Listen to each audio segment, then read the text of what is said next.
दोस्तों, एक छोटी सी कहानी जिसके द्वारा आप जानेंगे कि कैसे आलस आपके जीवन में आप पर हावी होता है और कैसे आप उसे अपने जीवन से बाहर निकाल सकते हैं। तो चलिए कहानी की शुरुआत करते हैं। एक बार एक बहुत आलसी नौजवान लड़का एक महात्मा के पास आता है और उनसे पूछता है कि मुझे आलस क्यों आता है। फिर वे महात्मा उस लड़के को उत्तर देते हुए कहते हैं कि आलस आने के दो कारण हैं। आइए जानते हैं शरीर में आलस्य के कारण क्या हैं। पहला कारण यह है कि जीवन में कोई बड़ा लक्ष्य न होना।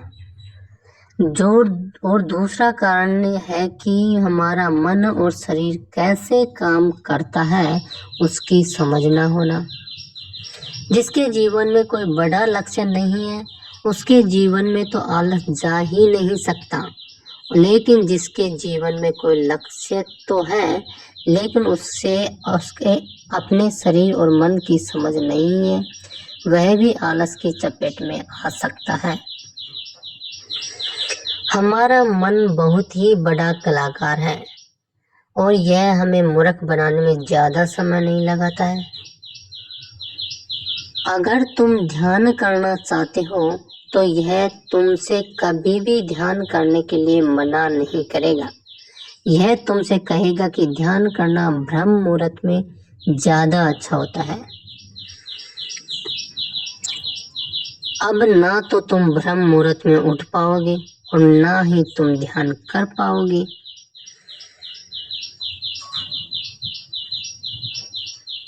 ये तुम्हें धन कमाने के लिए कभी भी मना नहीं करेगा, लेकिन ये तुमसे कहेगा कि धन ही सब कुछ थोड़ी ही होता है।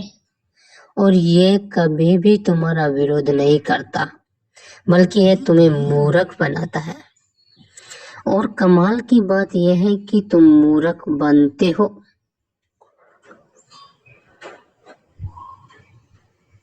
फिर वह लड़का उन महात्मा से पूछता है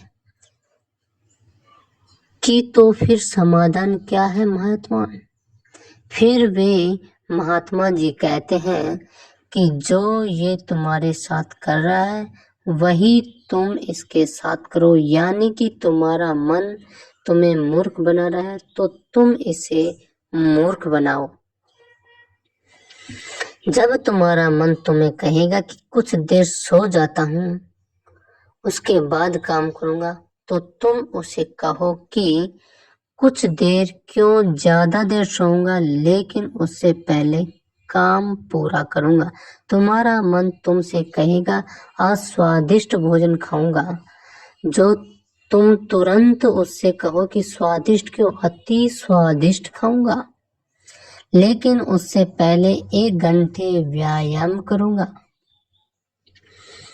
फिर वह व्यक्ति उस महात्मा से पूछता है कि लेकिन कब तक मैं अपने मन को मूर्ख बनाऊं। फिर वे महात्मा जी उससे कहते हैं कि जब तक तुम अपने आलस से मुक्त रहना चाहते हो तब तक तुम्हें अपने मन को मूर्ख बनाता रहना।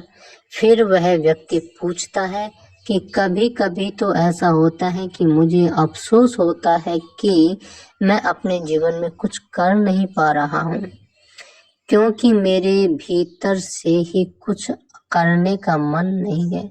फिर ऐसी स्थिति में मैं क्या करूं? वे महात्मा जी कहते हैं कि मन को तो तुम मूर्ख बना सकते हो, लेकिन शरीर को तुम्हें समझाना होगा। हमारा शरीर चलता है भोजन से, और अगर तुम मरा हुआ भोजन खाओगे तो वह तुम्हें ऊर्जा कैसे देगा। मरे हुए भोजन का अर्थ यह है कि ऐसा भोजन जो व्यक्ति अपने सिर्फ स्वाद के लिए खाता है, जिससे शरीर का उचित विकास नहीं होता है, जैसे कि मिठाइयाँ, पिज्जा, बर्गर आदि। इसीलिए भोजन ऐसा करो जो तुम्हारे भीतर ऊर्जा पैदा करे,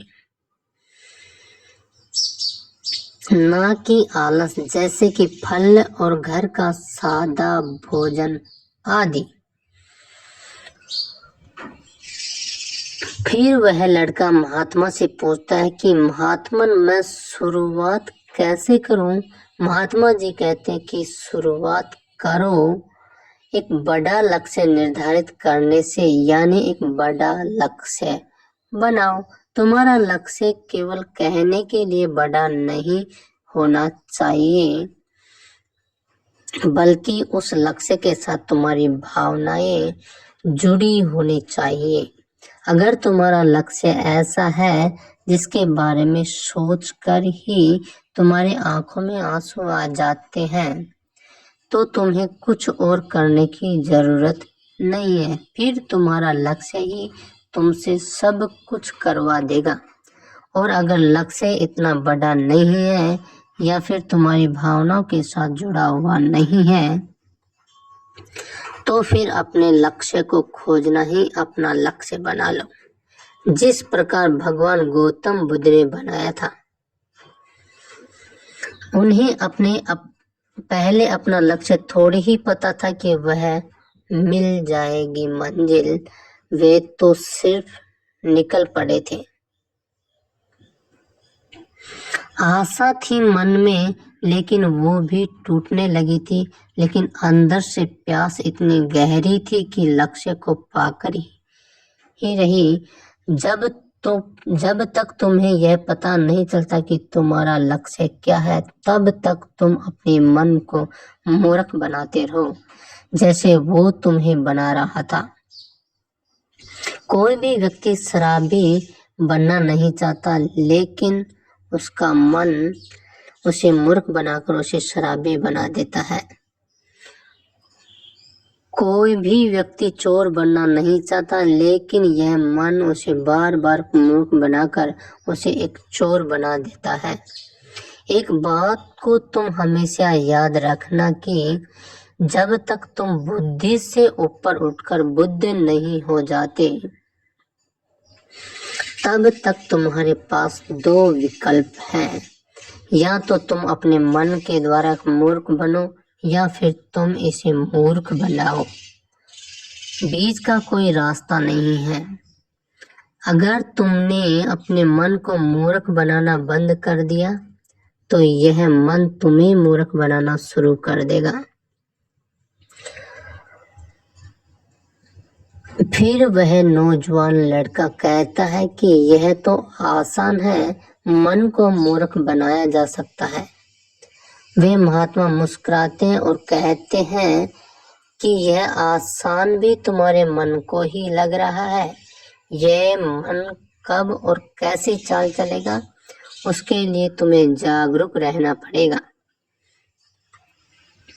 अपनी जागरूकता को बढ़ाओ और जागरूक व्यक्तियों के साथ रहो, या फिर अपने खुद के साथ समय बिताओ। अगर तुम आलसी व्यक्तियों के साथ रहोगे, तो तुम भी आलसी ही होंगे, और अगर तुम ऊर्जावान लोगों के साथ रहोगे, तो तुम भी ऊर्जावान बनोगे। फिर वह लड़का महात्मा जी से कहता है कि मुझे अपने मन को मूर्ख बनाना अभी और इसी वक्त से शुरू कर देना चाहिए। महात्मा कहते हैं कि हाँ, सही कहा तुमने। सही समय की प्रतीक्षा करना भी इसी मन की एक चाल है। इसीलिए अभी और इसी वक्त से काम पर लग जाओ। दोस्तों, आज का यह वीडियो आपको कैसा लगा और इस वीडियो से आपको क्या सीख मिलती है, या हमें नीचे कमेंट करके ज़रूर बताएं। साथ ही अगर आपको यह वीडियो पसंद आया तो अपने दोस्तों